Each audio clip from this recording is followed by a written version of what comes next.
They saved all the best units for us to sell. You can't even find these units on the website. I've been given access to an event that is selling units inside a luxury Manhattan condominium, a building that hasn't even been completed yet. The building is 125 Greenwich Street. It's an 88-story residence going up in New York's financial district. But this event isn't in New York, it's in Hong Kong. That's why we think that dollar will basically be very strong going forward. The Chinese are the #1 foreign buyers of U.S. homes, and it's not uncommon for firms to promote U.S. residential properties to investors in mainland China and here in Hong Kong. If you want to preserve a wealth, this is the place to be, and Manhattan is the place, the key place, okay? This event is hosted by Asia Bankers Club and its several business units. The whole aim is to educate buyers about the New York real estate market and, of course, sell condos. And in some cases, deals happen right on the spot. Damien Sung of Asia Bankers Club is here to educate potential buyers. So what happens after the seminar? So after the seminar, people will come out.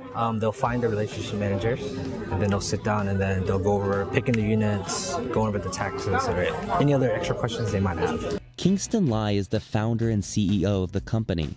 There's a lot of uncertainty in the market with the trade war and a lot of things going on, So naturally, investors here are looking for, safe haven, assets where they can actually park their money. Okay, so now US, New York is still one of the very few markets that actually still offer financing to Chinese investors. It's not about, generating huge growth in their wealth, but it's more about preserving their wealth. So that's why they will look into New York, into US, US dollars specifically. 30 of the 273 units in this building were set aside for these private firms to sell. In fact, at the time of the event, those units weren't even available to U.S. buyers. Scott Allison of real estate company Douglas Elliman says foreign buyers have been an institution in New York for as long as he can remember.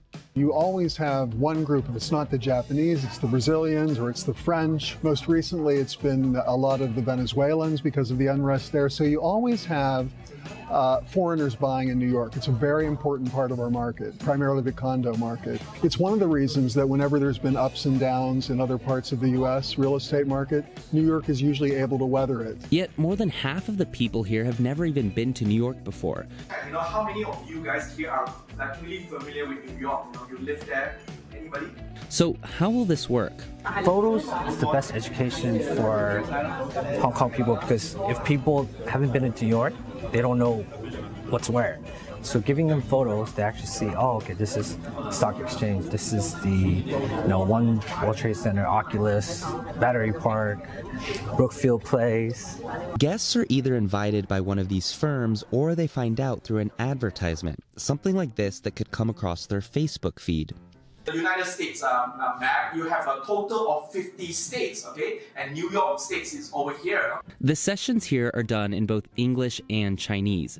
I've lived in both New York and Hong Kong, and it's interesting to see how they compare neighborhoods to help people here better understand the New York market.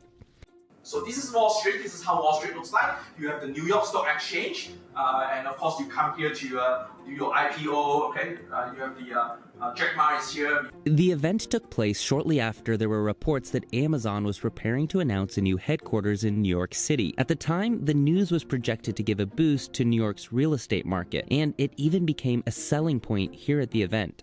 A few months later, though, Amazon would pull out of its New York expansion plans. It's important to note that Hong Kong, while a part of China, operates under its own set of rules and regulations. But Beijing has been cracking down on money leaving China, and mainland Chinese residents are restricted to only investing $50,000 abroad annually. Any more requires special permission from the government. Yet China's economy is cooling. What it's impacting is really the very, very, very top, because the Chinese were buying the most expensive apartments. We're talking the $30 million penthouses that were being built along West 57th Street, 432 Park.